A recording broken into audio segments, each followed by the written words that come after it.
Assalamualaikum warahmatullahi wabarakatuh. Waalaikumsalam warahmatullahi wabarakatuh. Alhamdulillah, segala puji bagi Allah yang memberikan iman, Islam dan juga kesehatan. Selawat dan salam kita aturkan kepada Nabi Agung Muhammad Sallallahu Alaihi Wasallam, Allahumma shalli beserta keluarganya, para sahabat dan para pengikutnya. Semoga tetap istiqomah sampai yaumul akhir nanti. Amin. Alhamdulillah, pada kesempatan pagi hari ini kita akan melakukan small group discussion pertama atau SGD 1. Topiknya tentang kegawatan. Karena kita lintas profesi, ada mahasiswa keperawatan, ada mahasiswa farmasi, ada mahasiswa kedokteran umum, maka alangkah baiknya biar nanti diskusinya lancar. Bagaimana menurut kelompok? Baik, kalau perkenalan dulu, kita mulai dari mahasiswa kedokteran dulu atau farmasi dulu atau perawatan dulu, monggo disepakati. Kedokteran dulu. Kedokteran. Monggo dari mahasiswa kedokteran kami persilahkan.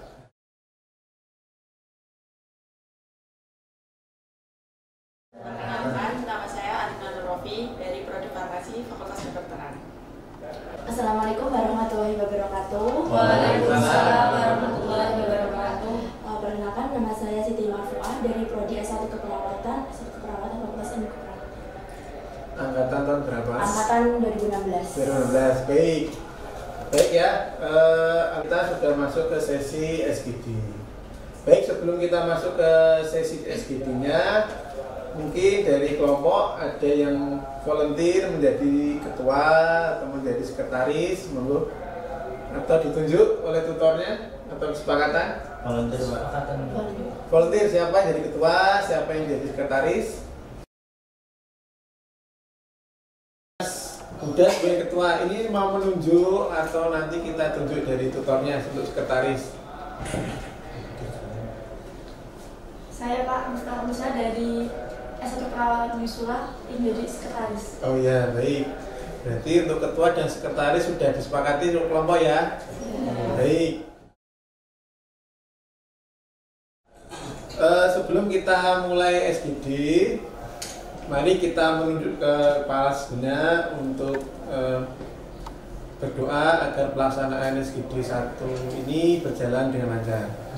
Berdoa, kita mulai.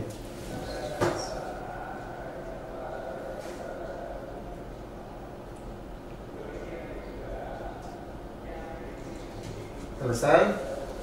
Baik, alhamdulillah untuk pembukaan sudah selesai. Tutor sudah menunjuk ketua dan sekretaris.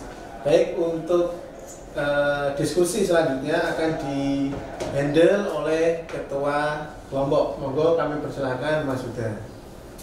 Baik, terima kasih waktunya. Assalamualaikum warahmatullahi wabarakatuh. Waalaikumsalam warahmatullahi wabarakatuh. Sebelumnya perkenalan dulu, nama saya Muhammad Garuda. Saya bisa dipanggil Huda. Kebetulan di sini saya menjadi volunteer untuk ketua IPE hari ini. Di sini kita akan membahas sebuah kasus yang sudah diaturkan oleh Pak Sianto tadi. Baik, sebelumnya teman-teman ada yang mau membacakan skenario? Baik, Mbak Nafa, silakan. Seorang perempuan usia 20 tahun datang ke IGD rumah sakit karena bertegar-tegar, sesak nafas, dan disertai keringat dingin, hiperaktivitas otonomik yang dirasakan sejak 2 minggu lalu, dan semakin lama gejala yang dirasakan semakin berat sampai tidak bisa melakukan aktivitas sehari-hari. Peluang ini muncul terutama pada saat penderita mengerjakan skripsinya dan konsultasi dengan dosen pembimbingnya. Selain itu, ia sering merasa khawatir, ketakutan, dan sulit konsentrasi atau gejala psikis disertai kencang di daerah tengkuk, gemetar, dan tidak dapat santai atau ketegangan motorik. Hasil pemeriksaan fisik didapatkan tekanan darah 110/70 mmHg dan RR 28 kali per menit, nadi 100 kali per menit, suhu 37 Celcius. Pemeriksaan fisik torak dalam batas normal dan pemeriksaan penunjang tidak didapatkan adanya kelainan. Dokter menduga pasien mengalami gangguan cemas. Tim medis melakukan observasi di IGD sampai pasien stabil dan memberikan terapi farmakologi dan psikososialnya. Baik, terima kasih Mbak Nafa. Selanjutnya kita menentukan kata sulit. Apa ada yang ingin menambah kata sulit? Monggo Mbaknya. Dari Prodi Farmasi ingin menanyakan tentang cemas. Monggo. Saya Sela dari kedokteran umum mau menanyakan hiperaktivitas otonomik. Saya Satrio Kusnanda Mutiki dari satu keperawatan. Saya menanyakan ketegangan motorik. Baik, kata sulitnya sudah terjawab semua. Selanjutnya kita lanjut ke step 2, memberikan pertanyaan. Baik, ada yang ingin mengajukan pertanyaan? Ini kesepakatan mau diurutkan atau volunteer? Volunteer. Silahkan dari Mbaknya terlebih dahulu. Apa yang dimaksud dengan cemas?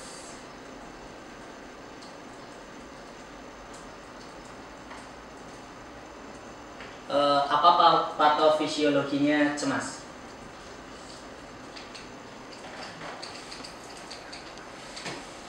Berikutnya, monggo. Bagaimana sasaran terapi dan tata laksana untuk cemas?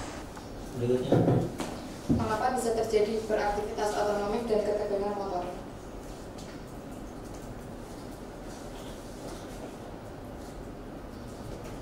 apakah ada lagi?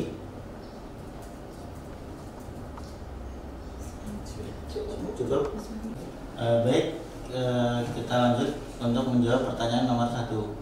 Bagaimana asuhan keperawatan dari cemas? Silakan ada yang menjawab. Ya, Mas. Monggo Mas Andi. Untuk asuhan keperawatannya kan ini dari DS-nya kan kalian mengatakan sering gemetar, terus yang kedua itu sulit berkonsentrasi, terus yang ketiga itu sering ketakutan. Terus untuk DO-nya sendiri itu tanpa sesak napas dan merasa keringat dingin. Terus untuk TD sama RR-nya, TD-nya itu 110/70. Terus untuk RR-nya itu 28, suhunya 37. Untuk diagnosanya itu ansietas berhubungan dengan stresor. Ansietas berhubungan dengan stresor. Baik, ini diagnosis keperawatan kan ya? Iya, diagnosis keperawatannya, Pak. Baik, apakah ada tambahan? Monggo Mas. Yang sudah dijawab sama Mas Andi itu kurang lebihnya aspeknya ya. Nah, dari aspek itu ada intervensinya. Yang pertama ada 2 tahap itu. Yang pertama dengan teknik relaksasi, terus yang kedua itu dengan teknik 5 jari. Baik, apakah ada pertanyaan? Saya ingin bertanya kepada Mas Satrio, untuk teknik relaksasi dan teknik 5 jari itu yang seperti apa dan caranya itu bagaimana ya? Silakan Mas Satrio bisa ditanggapi. Oke, saya akan menjawab pertanyaan Mbak Alin ya. Yang teknik relaksasi dengan tarik nafas dalam, dan yang kedua itu dengan teknik 5 jari itu. Yang pertama pasien untuk membayangkan dalam keadaan sehat. Yang kedua itu pasien untuk membayangkan kalau dia itu mendapatkan penghargaan. Yang ketiga itu dengan membayangkan kedua orang tua atau orang yang disayangi. Yang terakhir itu pasien membayangkan berada di alam yang indah. Mungkin ada yang menang. Apakah ada tambahan lagi? Silakan dari sini. Jadi begini, relaksasi nafas dalam itu prosesnya seperti ini. Jadi pertama-tama kita tarik nafas lewat hidung, hembuskan seperti itu, tahan selama 3 detik. Hitungan ketiga nanti dihembuskan lewat mulut, seperti itu prosesnya tarik nafas relaksasi nafas dalam. Terus kemudian kalau yang hipnotis 5 jari itu pertama-tama kita harus duduk rileks. Pasien itu harus direlakskan terlebih dahulu, keadaannya harus tenang. Kemudian setelah itu pasien disuruh untuk memejamkan mata. Setelah memejamkan mata, si perawat nanti bilang begini, Bu atau Bapak gitu, tangan ibu jari sama dari telunjuk ini menyatu. Apakah ada pertanyaan lagi? Nah, yang bertanya untuk itu sumbernya dari mana ya? Bisa disebutkan? Mohon maaf Mbak, kalau untuk sumbernya nanti saya lengkapin di SBD 2-nya ya, soalnya lupa. Iya. Terima kasih Mbak Siti dan Mbak Alina. Selanjutnya kita lanjut, ingin bertanya dulu untuk pertanyaan nomor 1 kalau sudah clear? Baik, kita lanjut ke pertanyaan nomor 2. Bagaimana sasaran terapi dan tata laksana dari CEMAS? Ada yang ingin menjawab? Monggo Mbak Alina. Saya ingin mencoba menjawab untuk yang sasaran terapi dan tata laksana. Dari yang gejala sudah disebutkan tadi, si pasien ini mengalami panic disorder, di mana dia itu kan mengalami ansietas pada saat dia akan mengalami bimbingan skripsi.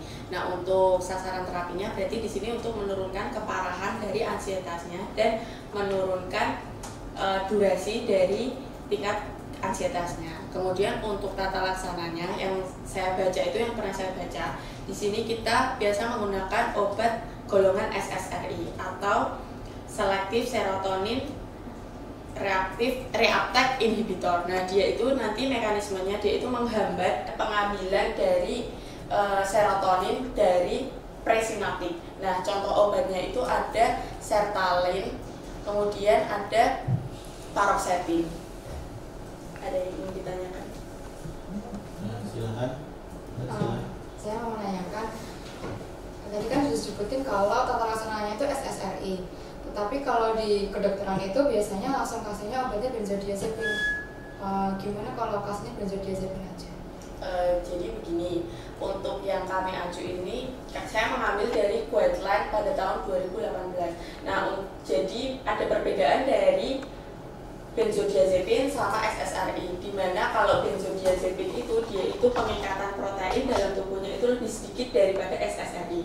Kalau benzodiazepin itu ada 90%, sedangkan SSRI ini 95%, sehingga nanti kalau misalkan efeknya dalam tubuh, dia itu onsetnya atau efeknya itu lebih cepat di dalam tubuhnya. Gitu. Bagaimana? Tapi kalau semisal di rumah sakit adanya benzodiazepin, saya maunya pakai benzodiazepin, nggak mau pakai SSRI, gimana? Ya, kalau itu sih saya juga di sini kan beda ya, mungkin beda dari secara langsung dengan belajar. Kita kan namanya juga baru belajar. Nah, kalau misalkan memang dokter menghendaki untuk pemberian benzodiazepin atau alprazolam itu, kami mungkin hanya menyarankan saja kalau dari guideline itu ada yang terbaru, yang lebih baru itu penggunaan SSRI itu lebih baik dibandingkan dari benzodiazepin tersebut. Apakah ada tambahan lagi? Silakan. Saya mau bertanya Mbak Alin, untuk cara pemberian obatnya sendiri itu gimana dosisnya? Jadi untuk pemberiannya si SSRI ini diberikan secara oral atau lewat mulut, tapi untuk dosisnya saya belum begitu hafal atau belum begitu tahu, nanti bisa saya carikan pada saat SBD 2 gitu. Bagaimana Mbak? Baik, terima kasih Mbak Alina, Mbak Nafas, Mbak Sela ya. Baik, kita lanjut ke soal nomor 3. Sebelumnya untuk soal nomor 2 kalau sudah clear? Sudah.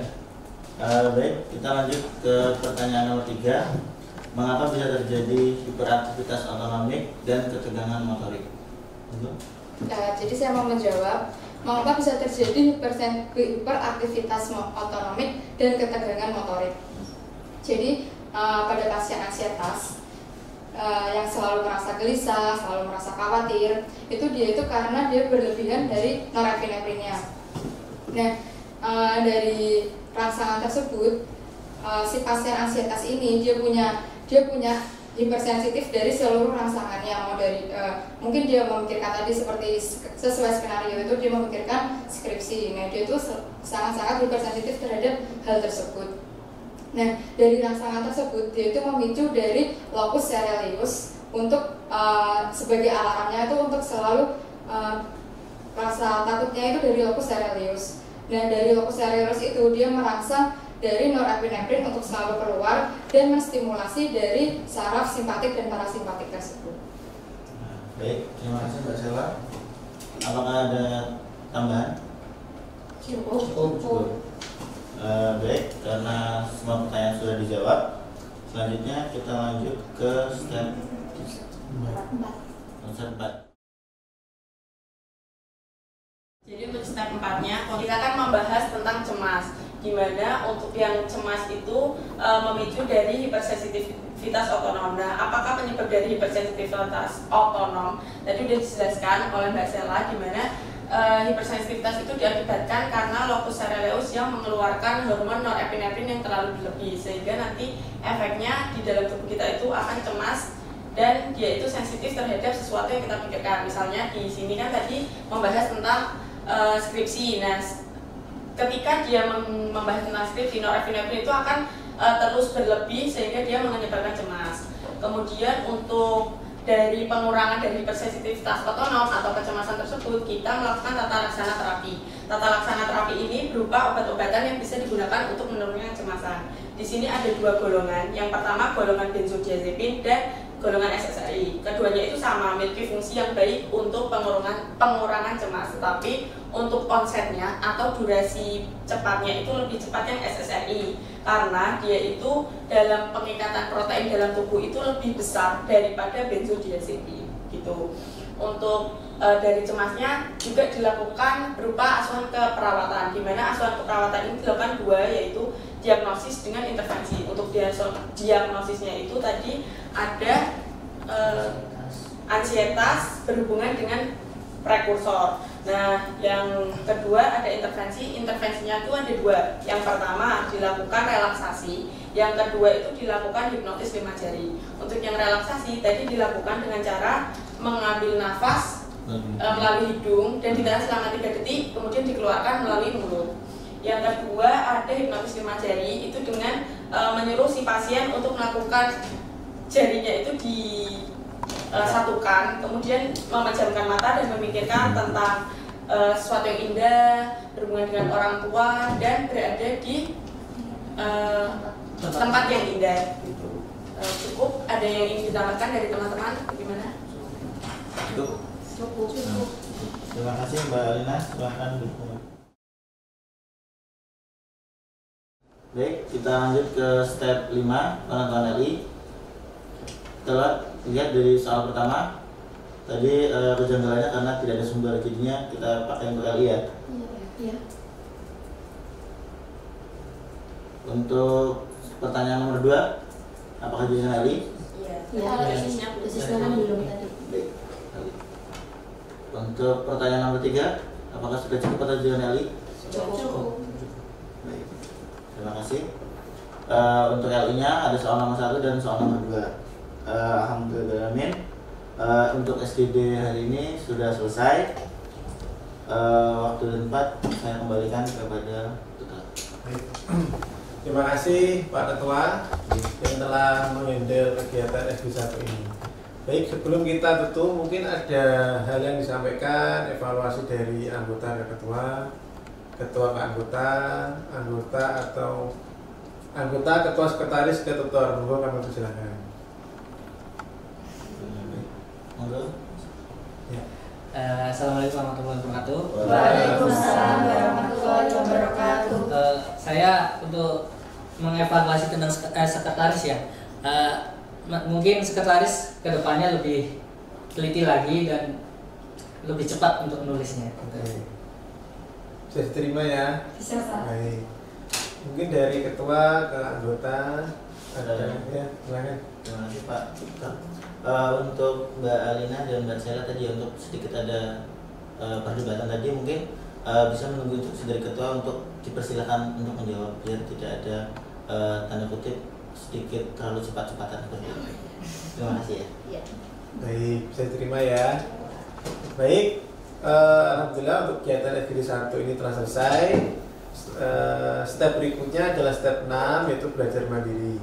Nanti kita ketemu lagi di SGD kedua dengan membawa referensi-referensi untuk menjawab LI yang sudah ditentukan bersama. Baik, kita tutup dengan bacaan Alhamdulillah. Dan doa kaum majlis subhanallah wa bihamdika asyhadu an la ilaha illa anta astaghfiruka wa atubu ilaik. Assalamualaikum warahmatullahi wabarakatuh. Waalaikumsalam.